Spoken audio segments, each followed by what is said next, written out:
Obrigada, Vanessa. Bom, boa noite, pessoal. Boa noite a todos os professores que estão presentes, todos os alunos, todo mundo que me escuta agora. Eu vou começar a palestra, né, que eu tinha pensado em fazer aqui para vocês. Eu convido quem quiser abrir a câmera. Eu tô com duas telas, então eu consigo ver vocês e consigo ver a apresentação. E acho que também, se vocês quiserem, ao longo da apresentação, se surgir alguma pergunta, quiser colocar no chat, eu acho que é bom que isso aconteça, sabe? Ao longo da apresentação. Por mais que isso possa aumentar um pouquinho o tempo da palestra, é muito ruim se a gente for para casa ou se a gente passar para o próximo passo da aula sem ter entendido completamente o conteúdo, né? Porque esse tema é um tema um pouquinho denso. A gente vai falar de conceitos e de coisas que nem sempre são, assim, da rotina, né? Tanto do clínico quanto do pesquisador. Então, se vocês tiverem qualquer dúvida, fiquem bem à vontade para me interromper, tá? Meu nome é Letícia, eu sou fisioterapeuta também. Vou me apresentar rapidamente.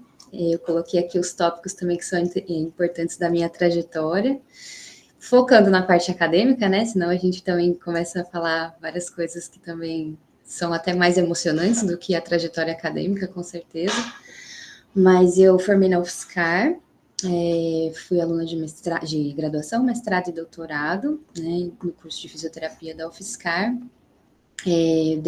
Defendi meu doutorado no comecinho de 2018 e iniciei a minha trajetória na docência, né? Então, fui professora substituta por 2 anos na UFSCar e por 7 meses na UFRN, lá da Facisa.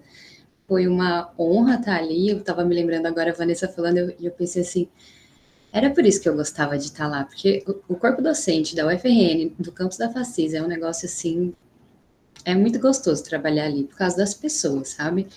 Aí tudo vale a pena, a viagem vale a pena, a estrada, 2 horas de estrada para chegar lá, 2 horas para voltar, porque eu também morava em Natal.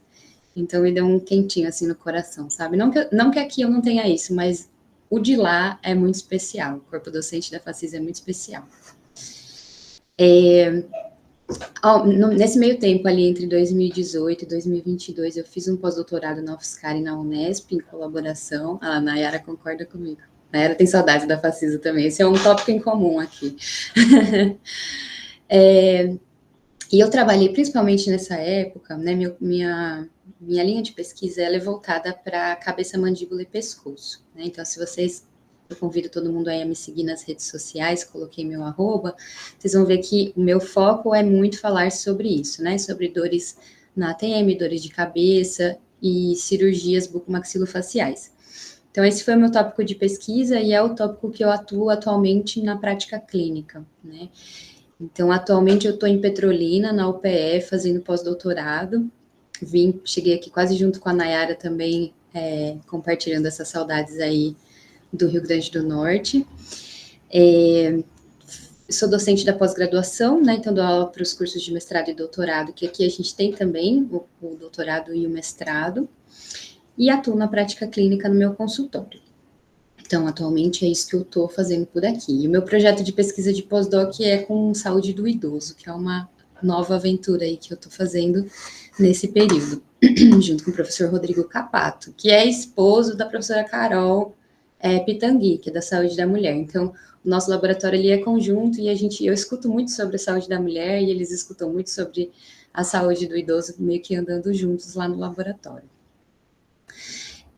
Sempre que eu falo, todas as minhas palestras, aulas, etc., eu coloco a fotinho da Bia. Bia foi minha orientadora de iniciação científica, mestrado, doutorado e pós-doc. Ela é professora docente lá da UFSCar e é a atual reitora da UFSCar. Né? E eu digo que se não fosse ela a acolher as minhas loucuras acadêmicas, eu não estaria onde eu estou hoje. Então, eu sempre menciono ela como referência para mim. E para essa aula em específico, né, muita coisa do que eu vou falar eu aprendi com a Susan, né? A Susan é uma professora, ela é chilena, ela fez toda a formação dela no Canadá com o professor Magui, e atualmente ela trabalha numa universidade na Alemanha, né? E a Susan é a precursora da relevância clínica na literatura, né? Se vocês forem procurar os primeiros artigos que falam em relevância clínica lá em 2010, a gente vai ver o nome da Susan. e eu tive o prazer de colaborar com ela durante o meu doutorado. Atualmente a gente faz ainda algumas coisas, esse artigo, o artigo da Jordana que eu vou mostrar hoje lá no finalzinho da minha apresentação, é de coautoria da Susan também, e aí vocês vão conhecer bastante do que essa mulher incrível fala e nos ensina diariamente, tá? Então, começando um pouquinho sobre o que é esse tópico, né? O que são as análises de relevância clínica e por que a gente está falando sobre isso hoje, né? Numa aula de abertura de um grupo tão especial. Bom, esse editorial da Brazilian Journal fala um pouquinho sobre isso, é de autoria da Susan. Ele vem trazendo algumas informações sobre o porquê que a gente deveria começar a fazer essas análises, e inclusive levar mais em consideração essas análises do que uma análise estatística comum que a gente está acostumada com o valor de P, né, aquela análise mais engessada, né. Então, eles falam que a análise de relevância clínica, ela traz se o resultado de um estudo clínico tem importância para a prática clínica. Então, ele consegue trazer uma ponte, fazer uma ponte da pesquisa para a prática clínica, né? Então, esse é o principal motivo de você fazer uma análise desse tipo, né? E a ideia é aproximar a linguagem do pesquisador e do clínico. Eu vou falar um pouquinho daqui a pouco sobre prática baseada em evidência e quais são as barreiras que a gente encontra, né? E essa questão da linguagem é uma barreira bem importante, né? Essas análises, elas vêm para facilitar a interpretação dos resultados e influenciar a tomada de decisão. Na verdade, assim, a gente vai olhar para o resultado de uma forma mais clínica e decidir se aquilo vai ser impactante na minha decisão clínica ou não. E aí, aqui eu estou falando como clínico, tá? Então, isso vai fortalecer a prática baseada em evidência. De que forma? Né? Vamos relembrar o que é a prática baseada em evidência, né? Ela vem apoiada sobre um tripé, que é esse tripé, é a melhor evidência disponível na literatura, né, o que a gente consegue buscar de melhor nas bases de dados e nos lugares onde tem uma certa qualidade de informação. A gente já vai atrelar isso à experiência do clínico que está fazendo a prática baseada em evidência, em conjunto com as preferências do paciente, né? Então, esse é o pressuposto básico da prática baseada em evidência. Mas o que acontece? Quando a gente tem, de um lado, um pesquisador que fornece a evidência, né? E ele pode ser um pesquisador do Brasil ou de qualquer parte do mundo. E um consumidor de evidência, que é uma pessoa que está na prática clínica diária, né? Com aquela correria do dia a dia, do consultório, e entre um paciente e outro procurando informações para conseguir embasar a sua prática na ciência. A gente tem uma falha de comunicação ali muito grande, por diversos motivos, né? Começa que a principal, assim, a nossa literatura mais importante, mais relevante, ela vem na língua inglesa, né? Então, isso já é uma barreira, falando assim dos clínicos do Brasil, isso já vem como uma barreira, né? Se a gente consegue enfrentar essa barreira de, sei lá, ou eu sou fluente em inglês, ou eu consigo utilizar uma inteligência artificial que vá traduzir esse conteúdo para mim, vem a parte da linguagem, não só a língua, mas a linguagem científica, ela é uma linguagem não muito acessível, né?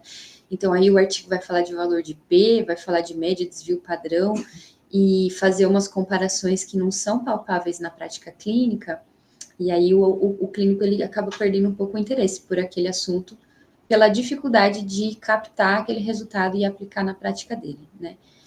Por outro lado, a conversa contrária também não tem acontecido muito bem. Aí Vanessa falou, a gente tem pessoas da prática clínica aqui no nosso grupo, e eu acho isso genial, acho muito bom, porque nós, pesquisadores, nem sempre sabemos o que está precisando ser pesquisado lá na prática clínica, né? Às vezes o clínico está se deparando com perguntas que podem ser perguntas de pesquisa diariamente, e se a gente não fizer essa conexão muito bem feita, a gente acaba pesquisando coisas que não são tão relevantes para eles, né?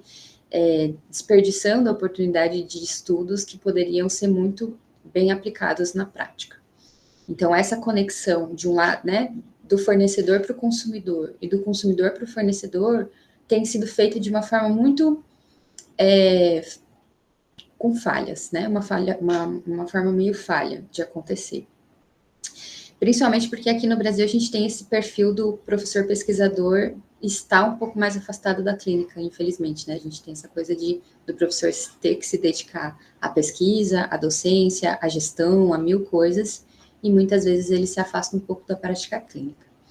Então, acho que essa é uma coisa que no fim, as análises por relevância clínica, ela tenta conectar um pouco mais esses dois grupos. De que forma, né? Então, assim, quando a gente vê a análise mais antiga, né, por significância estatística, que é aquela análise p-valor, do jeitinho que a gente aprendeu nos cursos de bioestatística, ela ainda é uma forma predominante de análise, né, a gente vê muito, e ela não permite essa interpretação sobre relevância clínica, né, lembrando que, por exemplo, eu tenho um teste de hipótese, né, e eu tenho a hipótese nula e a hipótese alternativa, eu estou comparando dois grupos, por exemplo. A minha hipótese nula é de que não existe diferença. A minha hipótese alternativa é que existe diferença. Então, se o meu p-valor é significativo, eu vou falar, ok, os grupos são diferentes.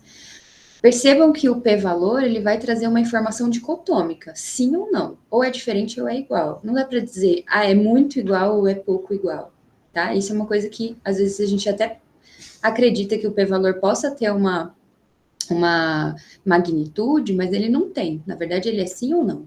E isso para pesquisa clínica, onde a gente está trabalhando com seres humanos multifatoriais, é muito complicado. Essa dicotomização, ela não é muito aplicável, né? Então, a gente não tem informação sobre magnitude, e a gente pode sim nos levar a decisões não tão boas, né? Porque os resultados eles podem ser enganosos. Se a gente tem, por exemplo, uma amostra grande, uma variabilidade pequena, o p-valor ele tem uma tendência a ser significativo, né? Só que aí quando a gente olha as diferenças por meio das médias, por exemplo, a gente vê diferenças muito pequenas. E é isso que eu vou tentar trazer para vocês uma visão um pouco mais prática, tá?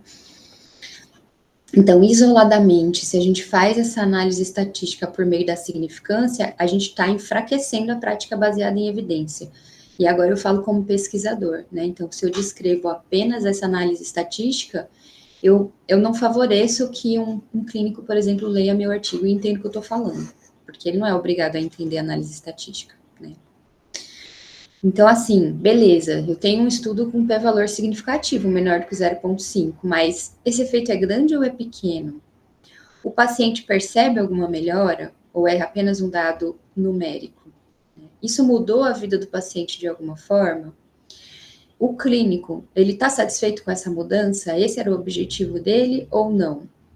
Qual que é o erro da medida, né? Essas são perguntas que a gente faz quando a gente olha um artigo que fala, beleza, é significativo. Mas é aplicável isso? Né? Então, foram essas perguntas que foram guiando essas análises por relevância clínica. Então, na literatura, a gente encontra vários termos, tá? Então, a gente pode encontrar como clinical relevance ou clinical significance, clinical meaningfulness, tem vários termos, e vocês vão ver que na hora que a gente entrar nas definições, a gente vê que a literatura está um pouco bagunçada, né? E é por isso que a Susan escreveu um dos artigos dela que ela chama de primer, que é um artigo que meio que define, sabe? O que o Cosmin faz com as propriedades de medida, a Susan tenta fazer isso nesse primer que ela publicou. Eu vou mostrar ele para vocês também, tá? Então, por definição, né, a gente tem um valor prático que é aplicável à prática clínica. Então, por exemplo, a gente pode verificar o efeito de uma intervenção por outros meios que não uma análise estatística simples. E aí a gente pode ver se esse tratamento ele é real ou ele é apenas observado, né? Se o paciente relatou alguma mudança significativa em sua vida a partir daquela mudança que foi observada, né?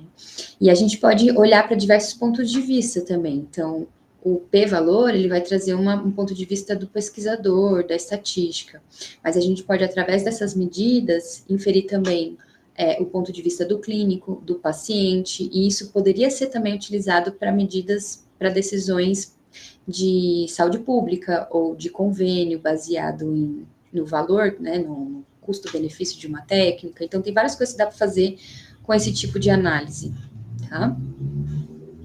Então, esse daqui é o primer que ela publicou. Eu tenho a honra de fazer parte desse grupo de pesquisadores de pesquisadoras que publicaram. Ah, não, tem o Jorge aqui. Pesquisadores. várias mulheres, e o Jorge Fuentes, que é um chileno também. A gente fez esse estudo durante a pandemia, também foi publicado em 2021, e posso mandar esse artigo para vocês, mas se eu não me engano ele está livre, viu, para baixar. Essa daqui é a Susan, e uma outra aluna dela lá de Piracicaba, né? Esse foi um encontro que a gente fez antes da pandemia num congresso. Esse primer, ele vai dividir as análises de relevância clínica em 2 métodos, e aí eu vou explicar um pouquinho desses 2 métodos para vocês. Então, os métodos de distribuição são os métodos que provavelmente vocês já escutaram falar, né? São os métodos de cálculo de tamanho de efeito, de erro padrão da medida, de diferença mínima detectável, né? Que são as 3 formas de análise que eu vou explicar para vocês, e tem outros também. E os métodos por ancoragem são os métodos baseados, por exemplo, em estatística de curva ROC, onde a gente vai ver a diferença mínima importante, né, que é o que está lá no artigo da Jordana, que a gente vai ver no final. Então, existem essas 2 formas, as 2 formas são bem aceitas na literatura, uma mais simples do que a outra, vocês vão ver que os métodos de distribuição, eles são mais fáceis de coletar dado para fornecer essas variáveis, e por isso a gente encontra em mais quantidade na literatura. E esses métodos aqui, eles são mais interessantes, porque eles trazem a percepção do paciente. Eu já vou mostrar exatamente como que isso acontece. Vamos começar pelo método de distribuição, que é o mais simples, tá? Então, ele é mais comum, ele é mais fácil, a gente baseia isso nas propriedades de medida, né? Então, basicamente, os que eu vou mostrar para vocês hoje, a gente vai falar de tamanho de efeito, e a gente vai falar de erro padrão da medida e diferença mínima detectável, tá? Eu coloquei aqui os exemplos. A vantagem é que eles têm essa facilidade do cálculo, né? A gente pode, por exemplo, aproveitar um estudo que está sendo coletado no laboratório, fazer uma medida de teste-reteste, né? Repetir a medida e fazer o cálculo da confiabilidade, por exemplo. E aí, a partir da confiabilidade, a gente consegue calcular o erro e a diferença mínima detectável, né? A desvantagem desses métodos é que a gente não considera o ponto de vista do paciente. Novamente, é um cálculo estatístico baseado em números. E aí eu vou mostrar para vocês que o outro método é um pouco diferente em relação a isso. Então, por exemplo, o tamanho do efeito, né? Tamanho do efeito é uma coisa que a gente já encontra bastante nos artigos, principalmente nos ensaios clínicos. Os ensaios clínicos apresentam a análise estatística e o tamanho do efeito. Isso já é muito bom, já é um grande avanço frente ao que a gente tinha anteriormente.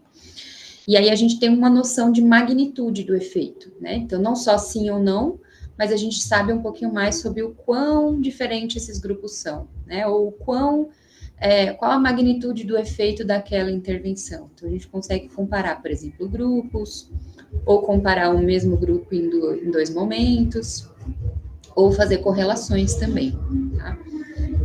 Tá uma barulheira aqui na rua, não sei se está dando para escutar.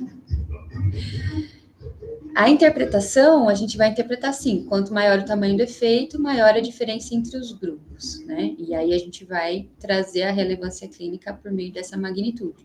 Então, a gente vai encontrar a relevância clínica com tamanho de efeito grande, né? Então, mostrando aqui para vocês, vamos supor que a gente tem aqui 2 grupos, né? Um grupo representado por essa curva e o outro grupo representado por essa curva aqui, né? Então, o que influencia nessa curva? A média, né, que é um valor que vem aqui no pico da curva, a dispersão, que a gente pode considerar o tamanho do efeito, e o tamanho da amostra, né? Se eu tivesse uma curva maior e uma curva menor, a gente saberia que a amostra é diferente. Mas o que está influenciando aqui, principalmente, é média e desvio padrão. Quanto mais próximas essas 2 curvas elas estão entre elas, isso quer dizer que o tamanho do efeito ele é menor, tá? Quanto mais afastadas estão essas 2 curvas, isso quer dizer que o tamanho do efeito é grande. Então, aqui, por exemplo, provavelmente a gente tem uma diferença estatística significativa, provavelmente, e aí a gente vai concluir que esse tamanho de efeito ele é grande, porque as 2 curvas elas estão bem afastadas, né? Tem pouca sobreposição entre as curvas, e aqui não, aqui elas estão mais próximas, e quanto mais próximas elas estiverem, menor esse tamanho de efeito. Certo? Como que a gente faz para calcular? Tem 2 formas bem comuns de calcular tamanho do efeito entre 2 medidas, por exemplo, 2 grupos.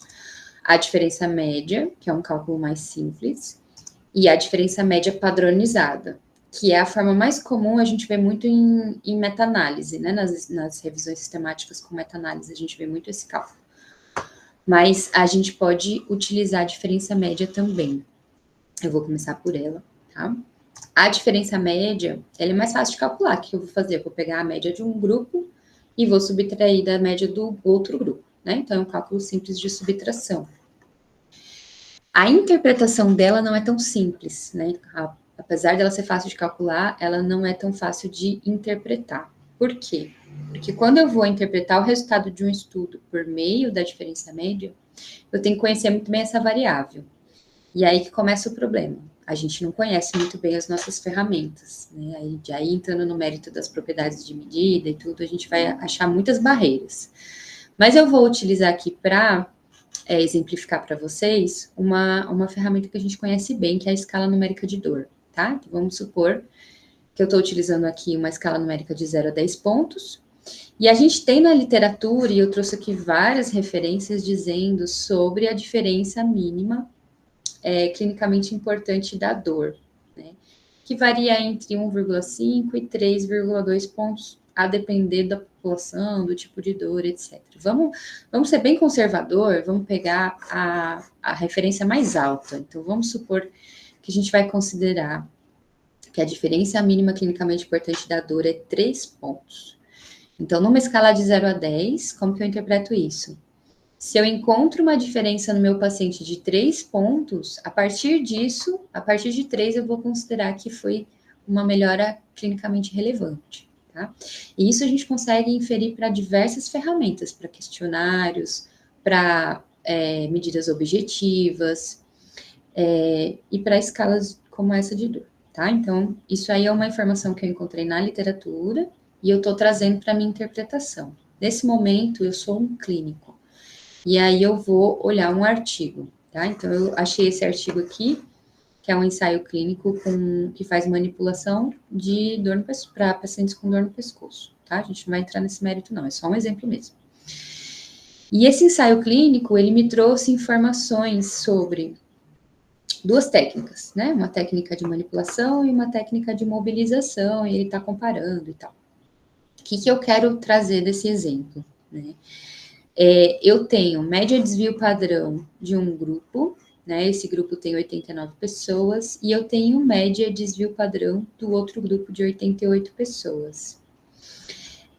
Eu não tenho valor de P aqui, tá? Eu não tenho, mas eu consigo inferir significância e eu consigo inferir relevância clínica. Como? Se eu subtraio essa média por essa média, eu vou ter uma diferença de 0,2. Certo? Numa escala de 0 a 10, esses grupos são diferentes em 0,2.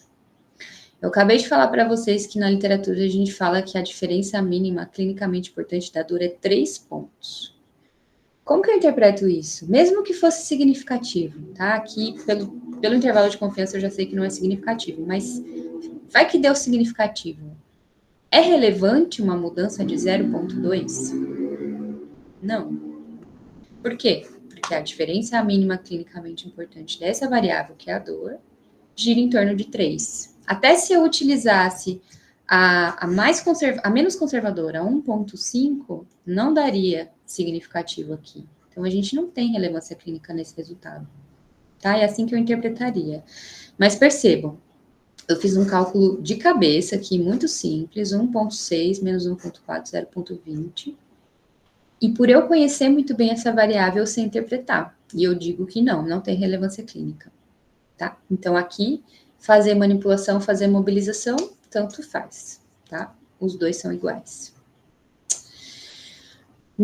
Utilizando um exemplo diferente, a gente vai olhar agora para a dor na lombar. É um ensaio clínico também, é a mesma coisa, tá, gente? Eu tenho aqui um grupo de fortalecimento, uma média de 4,2, e um grupo outro aqui, que eu acho que é tratamento orientado para extensão, sei lá, uma outra intervenção, e eu tenho uma média de 13.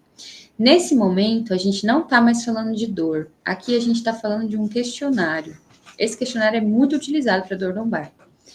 Porém, eu sou um clínico que não leio muito sobre dor lombar. Eu estudo DTM, então eu não leio sobre dor lombar. Eu não sei, eu não conheço essa ferramenta. Eu não sei se ela é uma escala de 0 a 100, se ela é uma escala de 0 a 50. Eu não sei qual que é a diferença mínima clinicamente importante, não sei nada. E eu tô aqui tentando interpretar esse resultado, tá? Aqui eu vou ter uma diferença de 4,2, né? 13 menos 4,2, uma diferença de 8,90. E aí, é grande ou não é isso? Se eu olho pelo intervalo de confiança, eu sei que esse P é significativo. O estudo deve dizer lá, P significativo. E aí, eu clínico fico, então tem diferença, né? Fazer fortalecimento e fazer esse exercício aí orientado para extensão.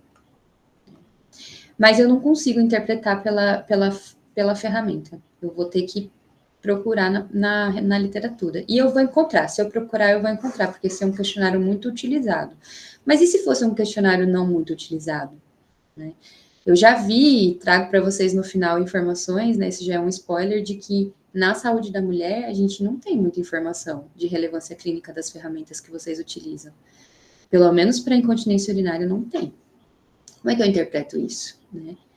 E aí eu apresento para vocês, né, para a gente não ficar nessa dúvida, a diferença média padronizada. A diferença média padronizada ele é um cálculo um pouco mais complexo, que a gente precisa de uma formulinha, tem várias tabelas no Excel, eu até vou deixar um link aqui para vocês, que a gente consegue calcular e o pesquisador consegue colocar isso no artigo dele facilmente, né? Que é o tal do D de Cohen, né? O D de Cohen a gente vê em vários artigos aí, principalmente em ensaios clínicos, né? Ele é utilizado para comparar grupos, né? Da mesma forma que a diferença média, e ele também é muito utilizado para meta-análises. Né? Por que para meta-análise? Porque às vezes eu quero agrupar resultados de estudos que utilizaram ferramentas diferentes para a mesma coisa. Então, a dor a gente consegue avaliar com várias ferramentas. A incapacidade também, a incontinência urinária também. Então, se eu pegar vários estudos, eu consigo colocar todo mundo no mesmo bolo. Por quê? Porque eu estou usando uma diferença média padronizada. Mas tudo bem. Meta-análise é outra aula. Vamos focar aqui num grupo só, num estudo só. Esse é o cálculo, né? Aí a gente não gosta muito de cálculo, a gente fica olhando com a cara da Nazaré sem saber muito bem fazer. Então, eu deixei aqui para vocês um link onde a gente acha uma calculadora de tamanho do efeito, que vai fazer exatamente esse cálculo. Esse cálculo é baseado na média e no desvio padrão unificado, tá? Esse desvio padrão unificado vai levar em consideração o tamanho da amostra e os desvios padrões, tá? Então, assim, vocês vão abrir isso aqui, pode colocar aí no Google, Effect Size Calculator. Tem várias calculadoras que fazem isso. Ele vai te pedir média desvio padrão e N, né, o tamanho da amostra de um grupo, média desvio padrão, tamanho da amostra do outro. E ele vai te dar um cálculo que varia mais ou menos de 0 a 1, tá? O D de Cohen, que é esse que eu passei para vocês, ele vai além do 1, mas a gente considera que a partir de 0,8 ele já é um tamanho de efeito grande. Então, o que acontece?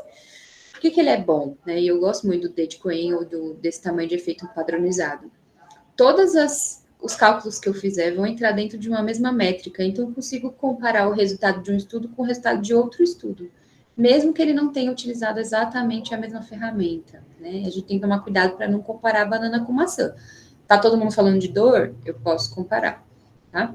Mas é importante porque a gente às vezes não conhece bem a ferramenta. E aí, se ele me dá um valor padronizado de 0 a 1, né, que às vezes passa de 1, mas assim, a partir de 0,8 eu já sei que é um tamanho de efeito grande, isso facilita a minha interpretação. Então, por exemplo, esse aqui é exatamente o mesmo resultado que eu mostrei para vocês no slide anterior. Uma média de 13 com uma média de 4,2. Esse cálculo leva em consideração, né, aqui, ó, a diferença média é esse aqui que eu mostrei para vocês no slide anterior. E agora, a gente vai usar exatamente os mesmos valores, vejam, está bem repetido, mas é um outro cálculo, é o cálculo da média padronizada, e é aqui que vocês vão ver, tá? Standardized Mean Difference, a diferença média padronizada. Aqui eu já consigo interpretar, porque eu mostrei essa tabela aqui para vocês, a gente sabe que 0,2 é pequeno, 0,5 é médio, 0,8 para cima é grande. Então, aqui a gente tem a diferença média padronizada moderada, tá? O tamanho de efeito 0,56 é moderado. E isso aí a gente encontra em várias tabelas, tá? De artigo, de ensaio clínico principalmente. É esse valor que a gente usa e é assim que a gente interpreta. Bateu 0,8, beleza, é grande. Se fica ali entre o 0,5, por aí, é moderado. E se fica abaixo de 0,2, é pequeno, certo? Então, essa é uma forma de cálculo. Então, percebam, se eu sou pesquisadora, eu posso pegar meus resultados e fornecer o tamanho do efeito para o meu leitor saber interpretar melhor. E se eu sou clínico, é interessante que na hora que eu pego um artigo, eu saiba interpretar o tamanho do efeito além da significância estatística, certo? Dúvidas sobre isso? Se alguém quiser perguntar, agora é o momento.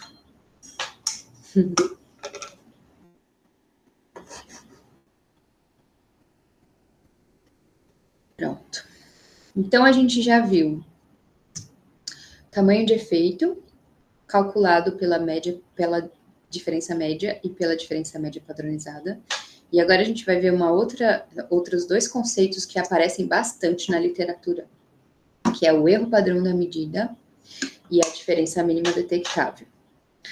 O erro padrão da medida vai dizer sobre o erro da ferramenta, porque o que acontece? Às vezes a gente acha uma diferença entre grupos, por exemplo, e aí a gente vai olhar o valor da diferença média, né? E aí a gente vai falar assim, meu, esse erro é muito pequeno. Sei lá, a gente está trabalhando com goniômetro, por exemplo, que é uma ferramenta que tem muito erro. Aí deu 5 graus de diferença do pré para o pós. Aí eu falo, meu, 5 graus de diferença é o erro do goniômetro. É, pelo menos assim, tá dentro do erro, né? A gente sabe que o goniômetro tem de 10 a 15 graus de erro, porque é uma ferramenta chatinha de trabalhar, varia muito se o avaliador é experiente ou não. Então, a gente já fica meio desconfiado, né? Então, toda ferramenta que vocês forem utilizar, tanto para pesquisa quanto para prática clínica, é importante a gente saber qual é o erro dessa ferramenta, né? Então, a gente tem aqui uma estimativa do erro associada a uma medida, lembrando-se que toda medida tem erro, tá? Principalmente as medidas que são operadas por seres humanos. E aí a gente tem que saber quanto que a mudança vai além desse erro, ou ela está embutida dentro do erro, certo? Então, a interpretação do 100, ou do erro padrão da medida, é a seguinte: tudo que tiver dentro desse valor é erro. Tá? Aí a gente vai falar daqui a pouco da diferença mínima detectável, que ela vai um pouquinho além, ela é maior do que o erro, e ela vai garantir que a gente não está falando de erro, que a gente já está falando de diferença clínica relevante. Tá? Então, ele vem em valores, né? O 100, ele vai vir junto, normalmente vem junto com o estudo de confiabilidade, onde a gente vê o ICC, já vou mostrar para vocês. Só que ele é fornecido na mesma unidade, né? Então, aqui a gente tem uma medida relativa e o 100 é uma medida absoluta, ela vai vir com a mesma unidade daquela ferramenta. Então, se eu estou medindo graus, ele vai vir em graus. Se eu estou medindo centímetros, ele vai vir em centímetros, tá? E aí é uma medida que vem de um estudo de confiabilidade, né? Como que é isso? Deixa eu pular isso aqui só para mostrar como é que é o estudo, né? Então, eu vou mostrar esse estudo aqui, que é com colaboração com a professora Germana. A gente fez esse estudo durante a pandemia. Como que ele vem? A gente tinha uma pergunta de pesquisa, né? A gente estava trabalhando na época com telesaúde, fazendo alguns testes funcionais em atletas pelo computador, e a gente não sabia se essas medidas eram confiáveis ou não. Essa é a pergunta de pesquisa do estudo, certo? Primariamente, essa parte do erro, da diferença mínima detectável, ela não é o objetivo principal do estudo. O objetivo principal é saber se é confiável ou não. Mas esse tipo de estudo, ele já permite que a gente consiga fornecer medidas de erro e de diferença mínima, diferença mínima detectável. Então, a gente entrava lá na videochamada, né, o atleta, a nossa aluna, que era a avaliadora principal, e um supervisor. e a gente pedia para o atleta fazer essa medida aqui, foi uma das medidas que a gente fez, tá? Que é uma medida de ângulo de dorsiflexão. E aí o desenho era, a gente fazia a medida, dava 7 a 14 dias de intervalo, ia lá e repetia a medida. É um estudo simples de confiabilidade. Era importante aqui que o paciente, né, ele não tivesse muita variação na sua clínica. Então, por exemplo, esses atletas, eles não tinham dor, eles eram saudáveis, né, sem dor. Mas se eu estivesse trabalhando com uma população com dor, nesse tipo de estudo é importante que o paciente ele esteja estável, tá? Que ele não varie muito o quadro clínico dele. E aí, a gente tem, né, duas medidas, esse aqui é o teste do tornozelo, tá? A gente fez para membro dominante e membro não dominante. E aí eu trago para vocês a média e o desvio padrão das duas avaliações. A gente tem o valor de ICC, que é um valor que fala sobre confiabilidade, que não é o tema da palestra, mas assim, a partir de 0,7, 0,8, a gente fala que é uma confiabilidade muito boa, né? Então, o teste, ele é confiável, a gente concluiu isso no artigo. E aqui, esse é um teste que a gente mede em centímetros, tá? E aqui a gente vê o erro da medida e a diferença mínima detectável, tá? Então, tudo que for abaixo de 1 centímetro, vamos arredondar esse 0,7 para 1 centímetro, é erro. Isso quer dizer que o avaliador, na hora de avaliar esse paciente, ele pode ter até 1 centímetro de erro nessa medida, tá? A diferença mínima detectável, que eu já vou explicar o que é, vocês podem ver que ele é mais que o dobro, tá? Isso quer dizer que, como que eu interpreto isso? Uma diferença menor do que 1 centímetro é erro. Para a gente começar a considerar que essa medida é clinicamente importante, ela tem que ser maior que 2, arredondando aqui, tá? Vamos voltar um pouquinho. Depois que eu calculo o erro padrão da medida, vejam, é 1 menos o ICC, né? Aqui é o desvio padrão. A partir do erro padrão da medida, eu crio uma outra fórmula. Isso aqui, gente, tem planilha no Excel. A gente não precisa fazer isso aqui na mão, não, tá? Se vocês quiserem fazer essas medidas, tem jeito de formas automáticas de fazer. Mas é interessante vocês verem que uma coisa depende da outra, né? Então, o 100 depende do ICC e o MDC depende do 100. Essas medidas, elas estão conectadas de forma matemática. E aqui, o que a gente garante, né? A diferença mínima detectável, ela considera o erro e mais uma gordurinha, que pode ser de 90% a 95%, tá? Então, aqui eu estou garantindo que todas as mudanças que eu encontrar nessa variável que for maior que o MDC é clinicamente relevante, tá? Aqui eu consigo afirmar. Então, essa é a medida, por exemplo, que a gente estava utilizando para interpretar aqueles resultados lá sobre dor, né? Pesquisadores que pesquisam dor forneceram essas medidas para a literatura e eu, clínico ou pesquisador, vou atrás dessas medidas para fazer as minhas interpretações, tá? Interpretações essas que não são baseadas em valor de P, que são baseadas em medidas de relevância clínica. Então, aqui, quando eu olho, por exemplo, vamos dar um exemplo mais prático. Então, eu estou trabalhando com essa medida aqui, que é a medida do tornozelo, né? Isso, quanto maior a medida em centímetros, e aqui eu estou, por exemplo, encontrando quase 10 centímetros, na avaliação 1 e na avaliação 2. Quanto maior, mais dorsiflexão que aquele paciente tem. Né? Se eu fiz uma intervenção, no começo da intervenção ela estava 9,64, e ao final da intervenção ela estava 10,64, provavelmente essa diferença é erro, que está aqui dentro do erro. Para eu considerar que ela é uma diferença importante, eu tenho que bater pelo menos 2. Então, era 9,64 e agora está 12,64, beleza, isso é clinicamente importante. O P deu significativo? Nem sei, nem fiz, tá? Porque agora o que importa é a diferença média. E vejam, essa interpretação, ela pode ser feita para uma média de grupo, e ela pode ser feita para um indivíduo também. Então, lá na minha clínica, eu consigo fazer essa interpretação, porque eu conheço a minha ferramenta e eu sei que 2 centímetros ali, eu preciso bater esses 2 centímetros para dizer que meu paciente melhorou, tá?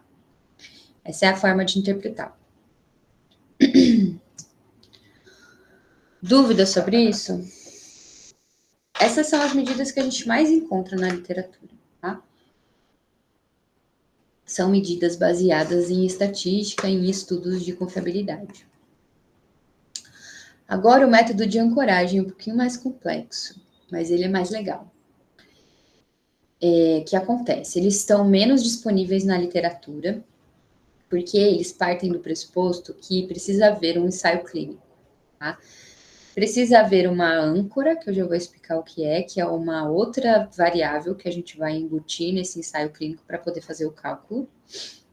E a vantagem é que essa âncora, ela vai dizer sobre a percepção do paciente. Então, aqui a gente vai ter a percepção do paciente sendo considerada na análise.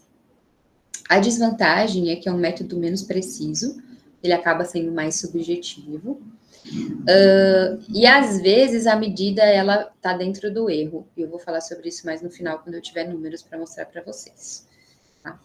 Uma outra coisa que eu acho mais complicado também é que a gente precisa planejar fazer esse tipo de análise antes de começar o nosso estudo. Então, por exemplo, quero fornecer essa medida, sou pesquisador, quero fornecer essa medida. A hora que eu começar meu ensaio clínico, eu tenho que já prever que essa análise vai acontecer e inserir uma variável específica que eu vou mostrar para vocês daqui a pouco qual é. Então, assim, terminei o ensaio clínico e resolvo fazer isso aí, não dá certo, tá? Eu tenho que ter um certo planejamento para conseguir fazer esse cálculo. E aí, a gente vai ver na literatura diversos nomes, tipo, diferença mínima clinicamente importante, né, em inglês, em português. O que se usa mais hoje em dia é a Minimal Important Difference, que é a MID, que eu chamo de MID. Mas assim, isso está sendo padronizado agora. Já foi falado diversas coisas e vocês percebem que às vezes eu me confundo a hora que eu tô falando, tá? Porque eu também já li vários nomes. Mas a Jordana, no vídeo dela, vai usar Minimal Important Difference, vocês vão escutar ela falar isso, ou diferença mínima importante. E eu vou tentar usar sempre esse termo também para não confundir vocês. Para eu fornecer uma medida dessa, eu preciso que o meu paciente agora ele não pode ter estabilidade clínica. Ele tem que variar, ele tem que melhorar ou piorar durante o meu estudo. No de confiabilidade, a gente queria que ele tivesse estável entre uma medida e outra. Nesse tipo de estudo, a gente quer que ele varie, né? E é por isso que normalmente a gente utiliza um ensaio clínico, porque a gente sabe que o paciente recebendo o tratamento, ele vai provavelmente melhorar, né? E eu preciso determinar qual é a âncora ideal para a minha pergunta. Então, assim, o que me interessa saber? Me interessa saber a percepção do paciente? Ou a percepção do clínico? Ou a percepção de um plano de saúde? Né? Então, o meu estudo ele vai ser desenvolvido com essa pergunta de pesquisa. Para quem interessa saber se aquela mudança é perceptível ou é percebida. Tá? E aí a gente vai determinar a âncora. E aí a gente tem diversas análises estatísticas que a gente pode fazer, e eu vou falar da análise de curva ROC, que foi a que eu fiz. Então, sou pesquisador, quero fornecer essa medida, como é que eu faço? Eu vou dar o um exemplo para vocês do estudo que eu desenvolvi no meu doutorado, tá? Esse estudo, ele era um ensaio clínico, então ele foi proveniente de um ensaio clínico, e a Susan, muito genial como ela é sempre, ela estava participando do planejamento desse ensaio clínico e ela virou para mim e falou assim: ei, coloca essa variável aqui de percepção de melhora do paciente. Pode, Vanessa, pode ter mais de uma. Eu já vou falar disso também. Bem lembrado. Ela virou para mim e falou assim: coloca essa variável aqui no seu ensaio clínico, inclusive registra essa variável, a gente precisou registrar, né, para poder coletar, porque depois eu quero fazer um cálculo com o seu estudo, né? E aí a gente confiou nela, como sempre confia.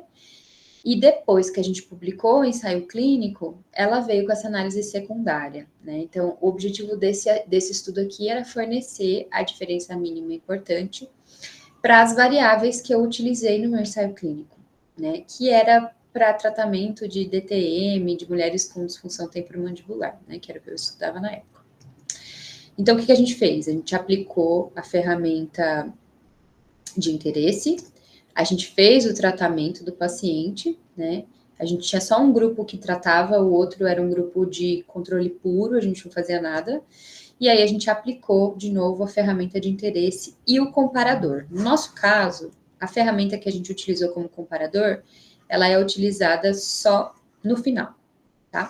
Mas tem alguns comparadores que são avaliados para hipótese. O nosso é só no final. Então, assim, esse é o ensaio clínico e as ferramentas que a gente tinha utilizado no ensaio clínico. A gente tinha variável de dor, de limiar de dor-pressão, a gente tinha questionário de cefaleia, de função mandibular, de abertura da boca, tinha várias coisas aqui que acho que não interessa para quase ninguém aqui. Enfim, mas para a gente eram nossas variáveis de interesse. Essa ferramenta aqui, que é chamada Global Rating Scale of Change, é a ferramenta de escala de percepção global, né? Como que ela funciona? É uma escalinha de -7 a +7, e já tem descrito na literatura de +5 a -5 também, tem outros tipos, a gente usou essa daí. E a gente pergunta para o paciente ao final da intervenção, a gente pergunta, você acha que você está igual que você estava no começo da intervenção? Você está melhor ou você está pior? Então, aqui, com essa escala muito simples, a gente capta a percepção do paciente, tá? Respondendo à pergunta da Vanessa, se eu tivesse interessada na percepção do clínico, eu poderia perguntar para ele também. Você acha que o seu paciente melhorou, piorou ou está igual?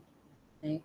Ou você pode perguntar, por exemplo, enfim, a gente consegue captar percepções de diversas pessoas e a gente poderia usar métricas diferentes, como, por exemplo, mortalidade, né? Os pacientes morreram ou não morreram. A gente consegue também usar outras ferramentas para esse tipo de análise.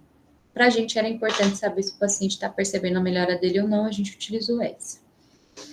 Depois, a gente classificou os pacientes como sem melhora, melhora moderada ou melhora intensa. E aí, pessoal, lembra que o ensaio clínico a gente tinha um grupo que teve intervenção e um grupo que não teve intervenção. Os meus resultados do ensaio clínico mostraram que a intervenção ela foi efetiva. Para quase todas aquelas variáveis, teve uma efetividade legal. Então, a gente sabia que o grupo controle ia melhorar. Por outro lado, a gente tinha um grupo, que o grupo intervenção ia melhorar. O grupo controle, a maior parte deles não melhorou, né? Então, a gente teve... a gente meio que juntou todos os participantes numa amostra só e selecionou eles por meio daquela ferramenta, né? Então, a gente tinha 30 pacientes que não melhoraram, a maioria do grupo controle, mas tinha também do grupo intervenção alguns que não melhoraram. Aí a gente tinha 18 pessoas que melhoraram moderado e 13 pessoas que melhoraram intenso. Tá? A nossa amostra era uma amostra reduzida, mas deu para fazer o cálculo. E aí, por meio da análise estatística que a Susan quis fazer, né? E aí é todo o mérito dela mesmo, que ela fez. Mas qual que era a nossa ideia? A gente tinha todas essas variáveis, né? São várias siglas, mas entendam que cada sigla aí é uma variável. A gente fez a diferença do pós para o pré, de cada uma dessas variáveis. E a gente tentou entender o quanto que, em média, os pacientes que melhoraram intenso e moderadamente perceberam a melhora deles. Então, vamos supor que eu tinha lá, na média, uma VAS, né, uma escala visual analógica que do pós para o pré, do pós para o pré, os pacientes que melhoraram intensamente, eles melhoraram, 3 pontos. Então, ali a gente já sabe que para o paciente perceber uma melhora intensa, ele tem que melhorar 3 pontos. Né? É mais ou menos esse o cálculo que se faz. Mas ela complica um pouco jogando isso aqui numa curva ROC e achando o pico da curva. O pico da curva é o ponto de corte daquela ferramenta, que a gente chama de diferença mínima importante. Então, assim, a gente conseguiu trazer a diferença mínima importante para melhora moderada e para melhora intensa ou severa, para todas aquelas variáveis, né? Então, essa tabela, por exemplo, nos traz. Então, vamos pensar no valor de dor, né? E aqui a gente está trabalhando numa escala de 0 a 100 milímetros, que a gente trabalhou com aquela escalinha de riscar e não com a escala numérica, mas a interpretação é muito parecida. A gente tinha na literatura aqueles dados que eu tinha mostrado para vocês, para dor. Esses dados, eles não foram dados fornecidos para pessoas com DTM, eles foram para dados para dor lombar, para fibromialgia, outras dores. E aí aqui a gente trouxe o que o nosso estudo viu.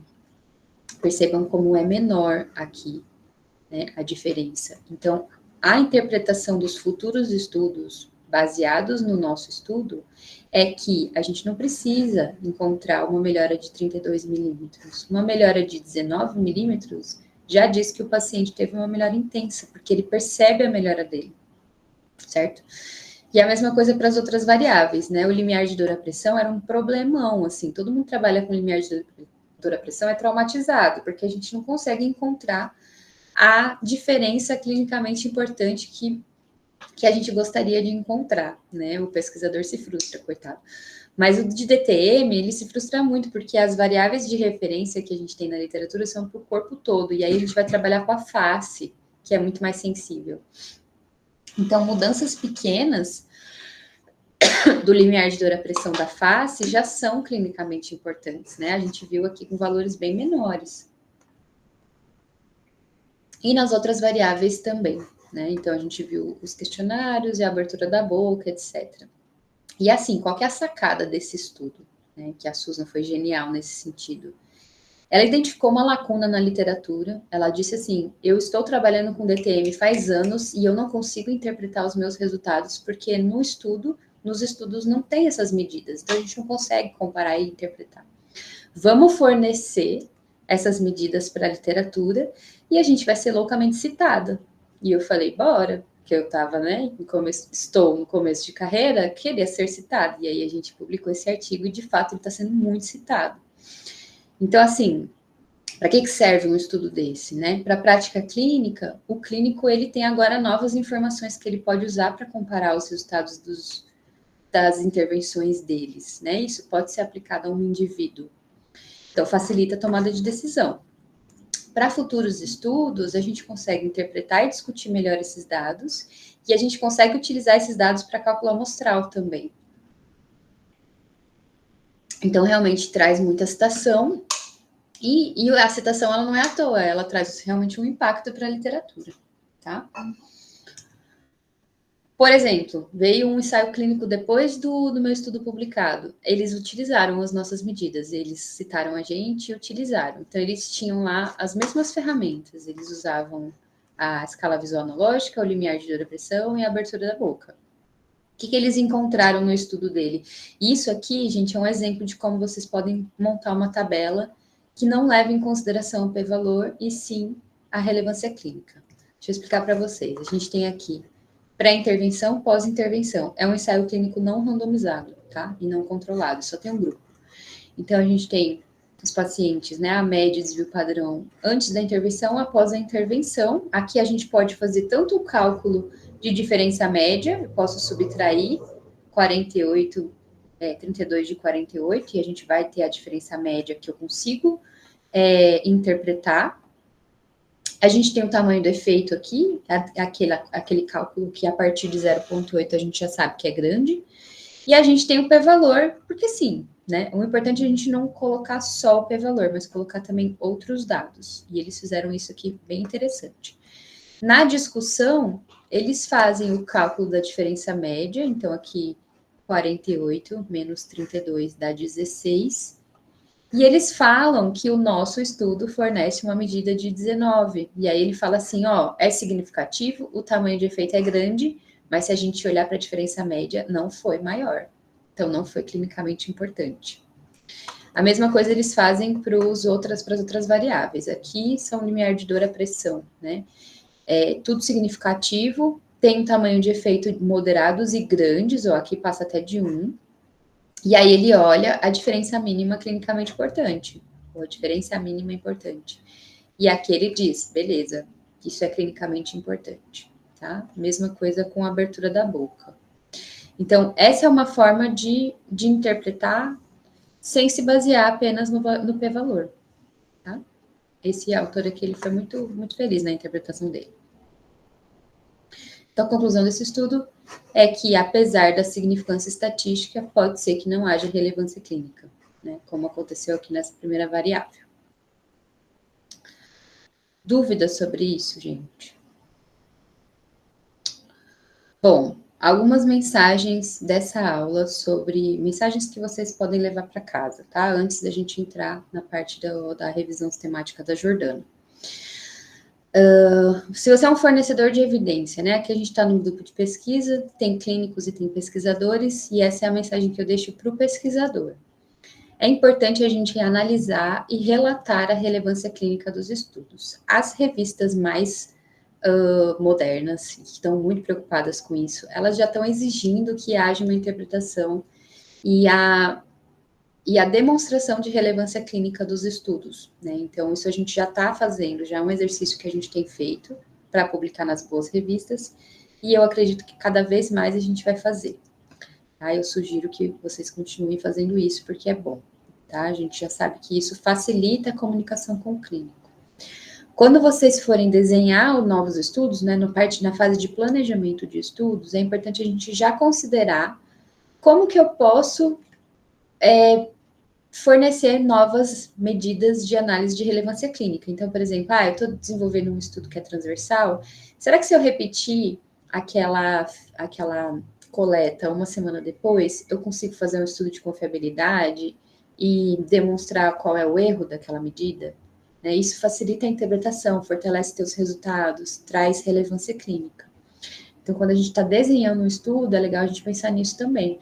Estou fazendo um ensaio clínico, será que se eu colocar uma variável de percepção do paciente, depois eu consigo fazer uma análise como essa? Né? E isso é muito bom, porque às vezes o ensaio clínico, a gente registra as variáveis e a gente só consegue publicar um artigo, porque no registro está todas as variáveis lá. E tem várias revistas que não aceitam que a gente fatie o ensaio clínico, a gente vai colocar todas as variáveis no mesmo artigo. E aí, se eu tiver uma análise secundária, eu vou tirar 2 artigos desse ensaio clínico. Então, isso é bom, né? Facilite o entendimento dos seus resultados para o clínico, né? Já tem várias revistas que pedem para a gente lá na discussão colocar aplicabilidade clínica dos resultados. Isso é muito bom, né? Isso deveria vir primeiro, não deveria ficar por último, porque no fundo é isso que a gente quer, trazer alguma informação que possa ser útil.